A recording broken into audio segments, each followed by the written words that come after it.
According to statistics, in 2022, the number of divorces in Ukraine increased by more than 30% compared to the pre-war period. Every month, thousands of couples file for divorce, and the reasons for this are not only personal problems, but also circumstances caused by the war. War is a test for everyone, but it hits human relationships the hardest. The families torn apart by it are another invisible victim of this tragedy. The Russian invasion forced many people to leave their homes. Separation, forced migration, constant anxiety for the lives of loved ones, and economic difficulties became a severe test for family relations. When one of the spouses stays abroad with the children and the other stays in Ukraine or goes to the front, the emotional connection between them gradually disappears. A woman entered the office. Her eyes betrayed weariness and sadness, although she tried to keep herself confident. She sat down opposite me, sighed heavily, and began her story. "My name is Olena. I am 35 years old. I have lived with my husband for 12 years. We have two children, daughter Sofika, who is 6, and son Nazar, who is 9. Our life before the war was ordinary. We did not have much, but we lived calmly. Andriy worked as an engineer, and I taught at school. He was always reliable, kind, a real support for our family." Elena was silent for a moment, and tears appeared in her eyes. She took a deep breath before continuing. "When the war started, our world turned upside down. That morning, we woke up to explosions. Andriy silently got dressed, went outside, and looked at the sky as if trying to figure out what to do next. When he returned, he told me only one thing. 'You need to be with the children, immediately flee.' I tried to argue. I said I couldn't leave him, but he insisted." She bowed her head as if she was still trying to understand his decision. Andrei was categorical. He said that the most important thing was that the children were safe. That same day, we packed our things. Andrei packed our suitcases with his own hands, kissed each of us, and drove us to the border.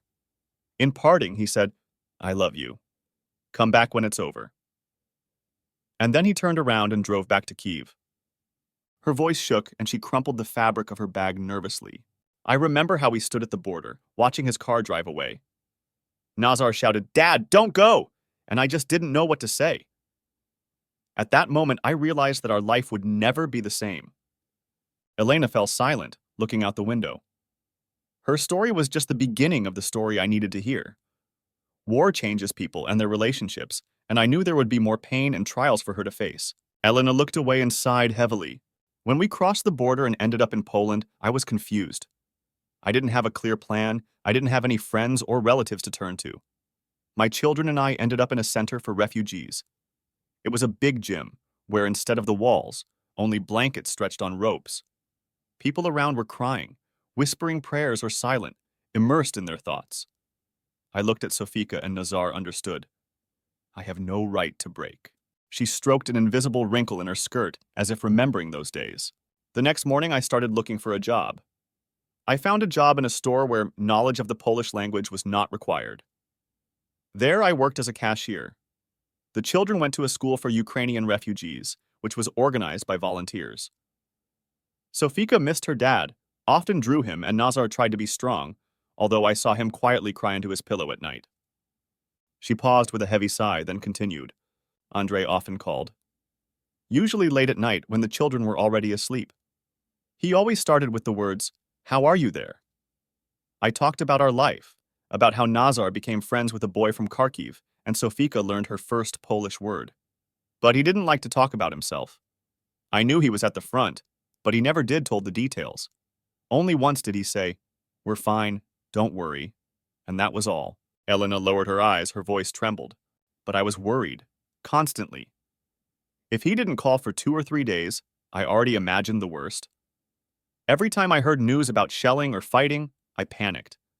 One day I couldn't work all day because I read that in the district, where he was, severe attacks began. And then in the evening he called as if nothing had happened and simply said, "You have to protect yourself and the children." But how could I remain calm? Tears welled up in her eyes, but she quickly wiped them away with her hand. I knew that he was doing everything so that we could live in safety. But the distance and the unknown became unbearable. Sometimes I caught myself thinking that I did not even recognize his voice. He was tired, tense, as if far away.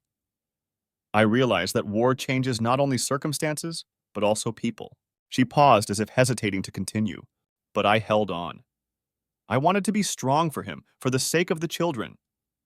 We wrote him letters, drew pictures, and I sent them through volunteers.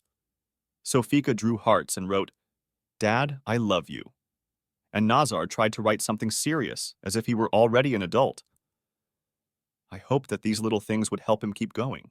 She fell silent again, staring at the floor. The war took away her usual life, but she fought for the sake of her children and for the memories of the family they once had. Elena continued the story. Her voice was quiet, but full of emotions. Almost 2 years have passed since the day when Andriy took us to the border. During this time, everything has changed. The children got used to a new life in Poland. I found a job in a small cafe and then even rented a small apartment. It was far from what we were used to at home, but it became our new home. We were learning to live first. I met other Ukrainians who also fled the war. We began to support each other. New friends appeared who helped me with the children, and even a few Poles who treated us very warmly. We began to live, as it were, a new life. I didn't notice how I was gradually changing. My circle of acquaintances expanded, and as strange as it sounds, I began to feel less alone. Elena sighed heavily and looked out the window. Andrei, he has also changed. During these 2 years, the war left its mark on him. When he called, we often talked about children, about household things, but less and less about us. He talked about his service briefly, sometimes almost detachedly. I understood that it was difficult for him, but it was as if he did not want to let me into his world anymore. She fell silent again, gulping for air. The distance between us began to grow. We lived different lives. I was here in relative safety, surrounded by new friends and caring for children. And he was there, on the front in reality, where every day could be the last. I felt that we stopped understanding each other. When I talked about something that happened with the children or at work, he listened, but kept silent. Sometimes I found myself waiting for the conversation to end. Her voice shook and she clasped her hands together to steady herself. I knew it wasn't his fault. I saw how war changes people, takes their soul, makes them tougher. But I was changing too. I was no longer the woman who waited at home. I had other problems, other people around. And gradually, a gulf began to form between us. Elena raised her eyes and there was moisture in them. I continued to love him. But it was already a different love, without passion, without the closeness that was before. I loved him because he was the father of my children, because he did everything so that we could live. But was I still his wife? Was he my husband? I didn't know. She paused for a moment, as if hesitating to continue. I was afraid that this distance between us would become insurmountable, and I felt more and more that it had already begun. Elena continued to tell. Her voice was quiet but full of emotions. When I arrived in Kyiv, it was morning. The city looked completely different than I remembered it. Ruins, windows blocked with plywood, and that silence that seems to always accompany places where there was a war. Andriy was waiting for me near the station. He's standing in military uniform, looking tired, but still the same man I knew. When I saw him, my heart sank. Elena fell silent for a moment, as if she had returned to that morning. We hugged. It was a short and somewhat awkward hug, as if there was already some kind of invisible wall between us. Andriy helped me pick up my suitcase and we called a taxi.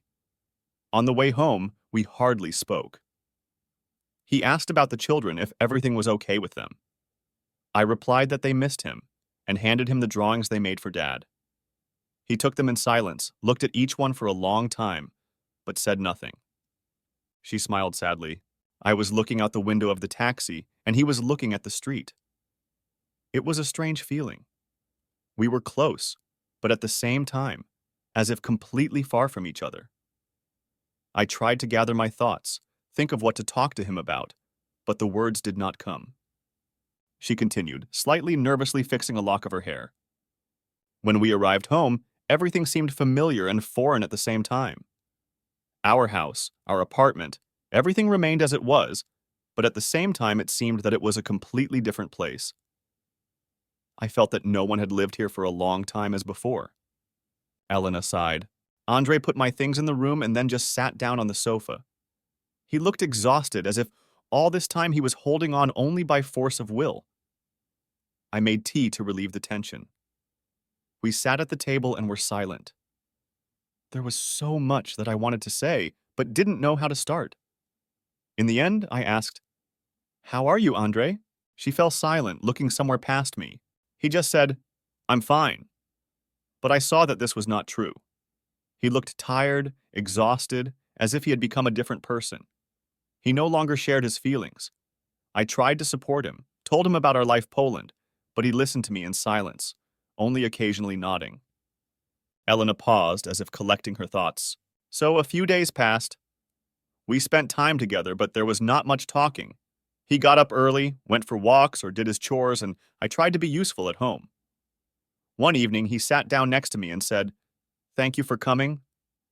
His voice was quiet, but I sensed something more in those words: gratitude, pain, and perhaps even farewell.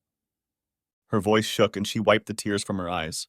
These 15 days we spent together were warm and painful at the same time. We tried to find what we lost, but I realized that we became strangers to each other. Not because we stopped loving, but because life changed us. The war made him a different person, and probably me too. Elena sighed heavily and silence reigned in the room. Her story was simultaneously about love and loss, about hope and about reality, which is often too cruel. "The few days I spent in Kyiv were filled with fear and anxiety," she began. "I saw how it affected Andre, but even more so children. Sofika and Nazar were always afraid of sirens. I noticed how they reacted even to the mention of them. Nazar immediately clenched his hands into fists, and Sofika started to cry. They didn't understand why we had to hide, why this was happening. And I just hugged them and told them that everything would be fine, although I didn't believe these words myself." Elena wiped a tear that imperceptibly rolled down her cheek. "Andriy told me that it was normal, that the children would get used to it. But I saw how it hurt him too. One day, during another emergency, we were all sitting in the shelter, and I noticed how he hugged Sofika so tightly, as if he was afraid to let go. There was pain in his eyes, and at the same time, a kind of emptiness.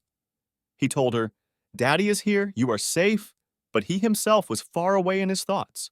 I knew I couldn't stay. It was dangerous for the children, and the very atmosphere was destroying their psyche. So when it was time to leave, I packed my things and prepared to return to Poland. Andriy was to return to the front the next day. Both of us knew that this farewell day would be difficult. It was morning at the station. We arrived a little early to see Andriy off. Sofika held his hand and didn't let go for a moment. She didn't even look at the people around her. All her attention was only on Dad. Nazar was standing nearby, trying to look strong like Andriy, but I saw his lips tremble slightly and his eyes fill with tears. He turned away so that we would not see how he was in pain. Elena fell silent for a moment, swallowing the lump in her throat. When they announced boarding the train, Sofika couldn't stand it. She cried loudly, almost shouting, "Daddy, don't go! Don't leave us!"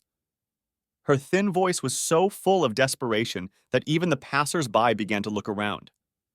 She grabbed Andrew's waist with both hands, her little fingers clenched so tightly, as if she hoped that if she held on tight enough, he wouldn't leave.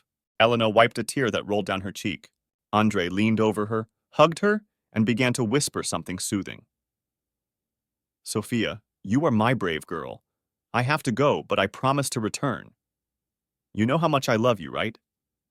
But she just cried and kept repeating, "Don't go, Dad. We won't see you again." Elena covered her face with her hands for a moment, trying to control her emotions. Nazar couldn't stand it either. He went to Andriy, leaned against him, and silently cried. It was a quiet, restrained cry, but it was even more painful. He whispered, "Daddy, please take care of yourself. We need you." He hugged both of them, Sofika and Nazar, and held them so tightly as if he didn't want to let them go. When the time came, Andriy handed Sofika over to me. She was crying, shouting, "No, no!" Her little hands tried to hold on to him. Nazar stood next to him, lowered his head again, and tears rolled down his cheeks.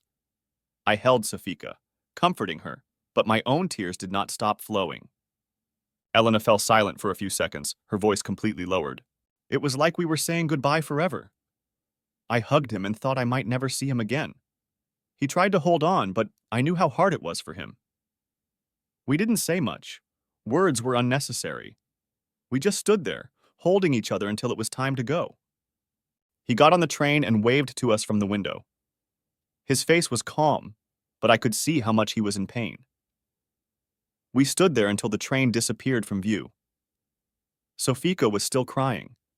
Nazar hugged me, and we just stood there in silence. The three of us. It was a moment I will never forget. I returned to Poland, and he to the front. Our lives diverged again as before. But this time I felt that this distance had become even greater. We both understood that the war had already taken a lot, and now it was taking us alone in one. When I returned to Poland, I felt relief. Not because I left Kyiv or Andria, but because I returned to a place that had already begun to feel like home. There were no sirens here, no need to hide in a shelter every night. The children again could sleep peacefully without fear. And also, there were people I knew who supported me all these months. She sighed deeply and smiled slightly. I didn't even notice how I became attached to these people. Here, I had friends, acquaintances who became almost family to me. We went through difficulties together, supported each other. I felt that I missed them, this warmth and understanding. Among these people was one man. His name was Marek. He worked in a volunteer organization, helping refugees, and we met when I first came to Poland. He was attentive, always ready to help, and most importantly, he listened. When it was difficult, he found the right words to support. At first, it was just a friendly conversation, but over time, I began to feel that our conversations became important to me. Her voice became a little quieter. I didn't know if it was right. I loved Andriy, but there was already a huge gap between us. He remained in his world of war, and I was trying to survive in this new life that we created with children. Marek was the one who understood me here and now, who could be there. I noticed how his presence helped me cope with the burden I was carrying. I don't know if it was friendship or something more, but I felt that here in Poland I could breathe more freely. This place became a second home for me. And Marek became the person who was always there, even when I was silent. Marek and I saw each other more and more often. At first, it was normal conversations. He came to the cafe where I worked, helped with the children, offered a ride if we needed to go somewhere. He was always there when I just needed to talk or distract myself from thoughts about the war. But over time, I began to notice that I was looking forward to our meetings. Marek was completely different from Andriy. He was calm, attentive, always found time for me, even when he was busy. I felt that I could be myself with him, not strong, not brave, just me. And it was so unusual that I began to fear. I was afraid that it was more than friendship. Elena fell silent for a few seconds, as if trying to understand her emotions. Once he invited me for a walk. We were walking in the park, talking about everything in the world, and then he stopped, looked into my eyes and said, "Elena, you are an incredible woman." His words touched me, and I realized that something has changed between us. He's not just a friend. I felt it was becoming something more. I felt terrible. Andrei was there, at the front, risking his life to keep us safe, and I betrayed him, even if nothing happened physically. My heart began to belong to another person. It tormented me every day. I thought about Andriy, how he trusts me, how he relies on me, and I allow myself such feelings here in Poland. Elena wiped away the tears that began to flow down her cheeks. I tried to avoid Marek, but it was in vain. We constantly bumped into each other because of children, because of work, because of friends. And every time I saw him, I felt the warmth and support that I was missing so much. But at the same time, it was eating away at me feeling guilty. I was afraid to look in the mirror, afraid to think what would happen next. Marek never pressured me. He knew about Andriy, he knew that I was married, and he respected that. But I could see in his eyes that he felt the same as I did. One day, when my children and I were in the park, he came to me and said quietly, "Elena, I don't want to hurt you, but I can't hide that you have become close to me." I knew he was right, but I couldn't find the answer. Elena lowered her head, sighing heavily. This feeling of guilt became my constant companion. I knew that Andrew deserved better. He was a hero, the father of my children, a person who sacrificed everything for us. But I could no longer be the woman he left at the border for 2 years so. I changed, and those changes scared me more than anything else. In the end, everything happened gradually, she began. Marek and I spent more and more time together. At first it was short meetings, then walks with the children, dinners after a hard day. I did not notice how he became an integral part of my life. He was there when it was difficult for me, helped me with my children, supported me in everything. He became the person I could rely on. Elena wiped a tear that rolled down her cheek and continued. One evening, when the children were already asleep, we were sitting in the kitchen drinking tea. Marek looked at me long and quietly and then said, Elena, I know how hard it is for you to accept this, but I want you to know, I here for you, always. His words touched me. At that moment, I realized that I could no longer deceive him or myself. I answered him, Marek, I feel it too.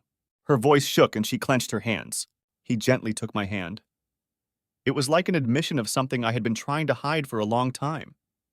Marek and I started a relationship. It was tender, attentive, full of understanding and warmth.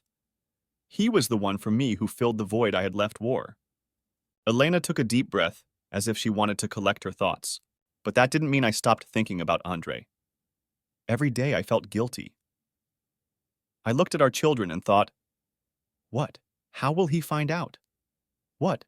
How will he not forgive me? I knew that he was risking his life for us, and here in Poland, I started a new life with another person. This feeling was tearing me apart from the inside.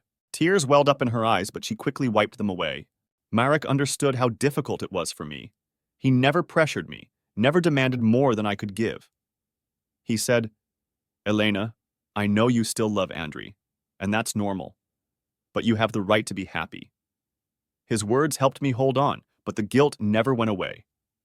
She paused, looked out the window, and added, Marek and I are together. He has become a part of our lives, a part of our family. The children love him. They see him as a friend. But I still sometimes think about Andrei, about how he is there, at the front, about will he be happy when he returns? Will he be able to forgive me? I don't know how to tell Andrei about this, she said quietly. Every time I hear his voice, I am filled with fear. I know that he trusts me, believes that I am waiting for him as before. But I can no longer live in this lie. Every call, every word he says, they remind me that I betrayed him. Elena bit her lip, holding back tears. We still communicate, but these conversations became a real test for me. He talks about the front, about his brothers, about difficulties and fears. And I listen and think, how can I cause him even more pain? How can I say that here, in Poland, I started a new life? What am I with another person? I was trying to find the right words. I started to write messages, but I deleted them. I wanted to tell him on the call, but my voice was stuck in my throat. I was afraid of his reaction. I was afraid that this would be the last blow for him. I knew that he had been through a lot at the front, and didn't want to be the one to add more pain. She paused for a moment, breathing heavily. But every time I look at Marek, I realize that this can't last forever. He deserves to know the truth, and so does Andrei. But how do we tell him that our family, which he's held on to all these years, is no longer like before? How can I say that I still love him, but not like I used to? Elena raised her eyes, filled with tears. I feel like I'm standing on the edge of an abyss. One step, and everything will change. But I don't know if I have the courage. I feel like I'm losing control of my own life. I know I have to tell the truth. But what will happen after this? Her voice trailed off and the room fell silent. She sat staring at the floor as if searching for an answer in her own thoughts. I knew it couldn't last long. I'll have to tell him the truth, even if it hurts us both. I loved Andrei because he was a part of my life, because he was the father of our children. But I also realized that the war had changed us. It destroyed the closeness we had before. We both became different people. Elena nervously ran her fingers through the fabric of her dress. I decided to write to him. To say everything honestly. It was easier for me to put my thoughts on paper than to say it out loud to him. In the letter, I wrote that I will always be grateful to him for everything he did for us, for his courage and love. But I also explained that our lives had diverged, that I could no longer hide behind the illusion that everything remained as it was before. Her voice shook, but she continued. I wrote about Marek, about how he supported me in the most difficult moments, about the fact that feelings arose between us. I understood that it hurt Andrei, but I could not keep him in the dark any longer. It would be even more unfair. Elena lowered her eyes. When I sent the letter, I felt better. But at the same time, I felt as if I had lost something very important. The answer from Andrei came a few days later. He wrote briefly, I understand. Thank you for telling the truth. Take care of yourself and the children. They were the hardest words I've ever read. They were full of pain, but at the same time they had strength. I knew he would always be strong, even in this situation. Elena sighed again. Since then, we only talk about the kids. He asks how they are, sends short messages, but doesn't talk about us anymore. I know he will carry this pain with him for a long time. As will I. But now I live here, in Poland, together with Marek and the children. We are building a new life. It is not easy, but I am trying to live honestly, with myself, with those who are close to me, and with those whom I have left in the past. She paused, and the room fell silent. It was a story of loss and new beginnings, of love that has changed, and of the courage to tell the truth even when it's the hardest.